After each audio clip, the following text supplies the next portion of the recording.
Quoi de neuf chez Panini cette semaine? Énorme arrivage en ce début novembre avec énormément de nouveautés à découvrir. Le premier, c'est l'Omnibus qui vient de sortir. Ça s'appelle Supreme Power et on est ravis parce que j'adore ce récit et je l'avais presque oublié quand j'ai vu l'annonce il y a quelques mois de Panini. J'étais ravi.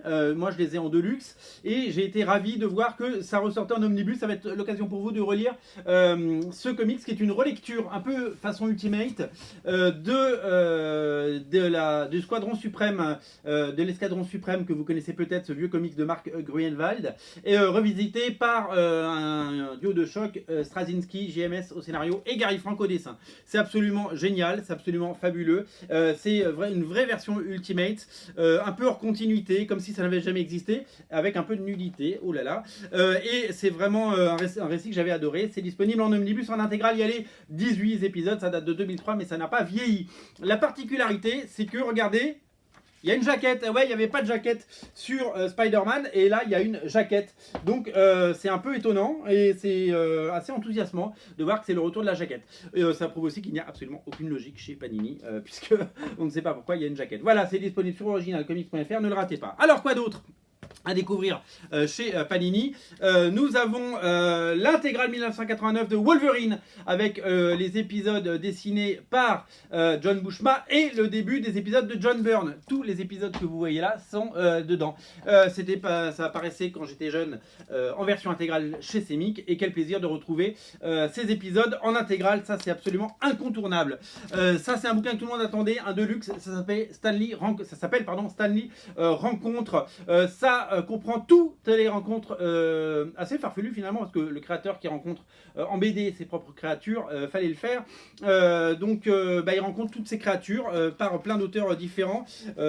Olivier Coipel notamment au dessin, pardon, et énormément de talents qui se retrouvent dans ce récit. Je peux vous citer Joss Whedon, Brian Michael Bendis, Olivier Coipel, puisqu'il fait des pages, je ne m'étais pas trompé, Alan Davis également, énormément de talents, énormément de dessinateurs et des rencontres vraiment farfelues. C'est un bel album et un bel hommage quasiment un an après la mort de Stan Lee.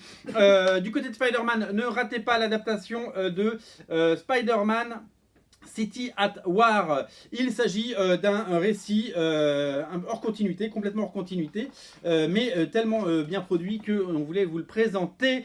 C'est signé par des auteurs qui ne sont pas des couturiers,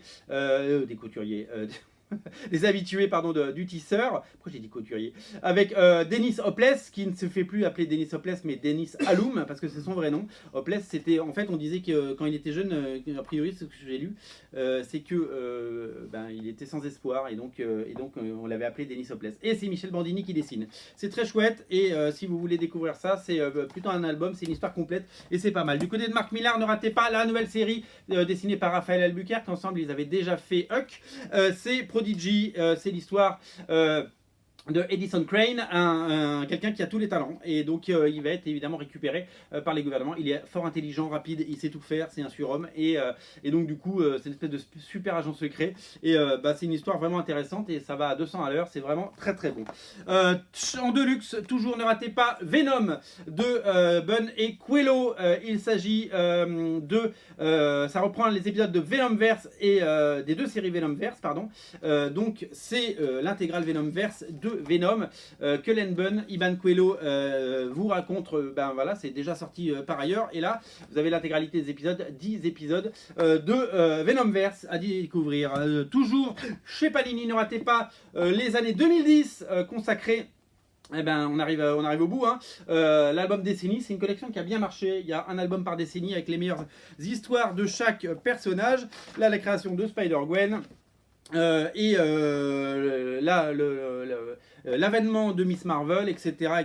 Il y a tout ce qui se passe d'intéressant, de neuf et de beau dans les années 2010, c'est à découvrir dans cet album.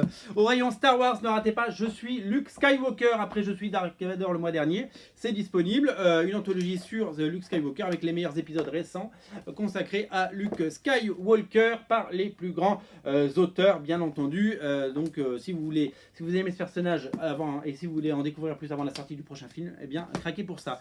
All New Wolverine est est là, All New Wolverine est disponible, les épisodes 31 à 35 de la série de X23, on arrive un peu à la fin et c'est disponible, c'est le volume 2 de All New Wolverine. Et ne ratez pas le Cosmic Ghost Rider qui détruit l'histoire de Marvel. Ça reprend l'intégralité de la mini-série, il y a 6 parties, voilà pour cet album. Je vous rappelle que si vous commandez aujourd'hui sur originalcomics.fr, on vous offre 5 comics X-Men offerts, c'est dans la catégorie dédiée, vous trouverez ça en home sur le site, et voilà, plein de choses à découvrir avec notamment Supreme Power en omnibus, il est là, il est dispo sur originalcomics.fr. Salut!